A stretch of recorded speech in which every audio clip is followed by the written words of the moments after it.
Hey, Crosspoint, this is Pastor Bryan. This is my buddy Herman. He's going to be helping me teach this weekend. Herman, you want to say hi? Herman? He's shy. Don't worry about it. We'll just let him be. You hang here for a minute, okay?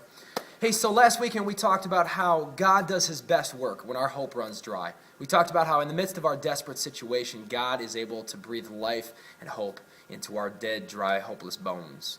Now, the Bible says that God comforts us in our times of trial so that we can comfort others. God gives us this breath of his Spirit so that we can go and tell others how they can come alive in him.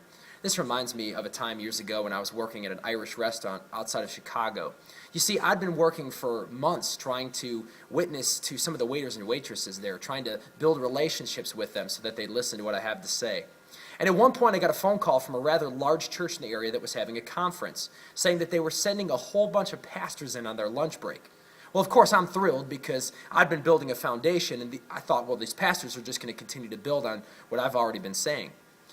Unfortunately, a couple hours later, after that lunch was done, I found out as I was eavesdropping on the cigarette break that many of these waiters and waitresses were having, that all of the pastors that were there, the majority of them had not left financial tips.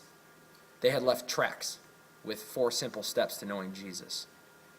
Thinking that that's how we reach people for Jesus is a large part of why the church is not on mission the majority of the time. And so this weekend I want to talk about how the church is at its best when our mission is clear. So come join us for worship, and we're going to find out what that mission is and how God can use us as the church in powerful ways this year and in the years to come. God bless, and we'll see you then.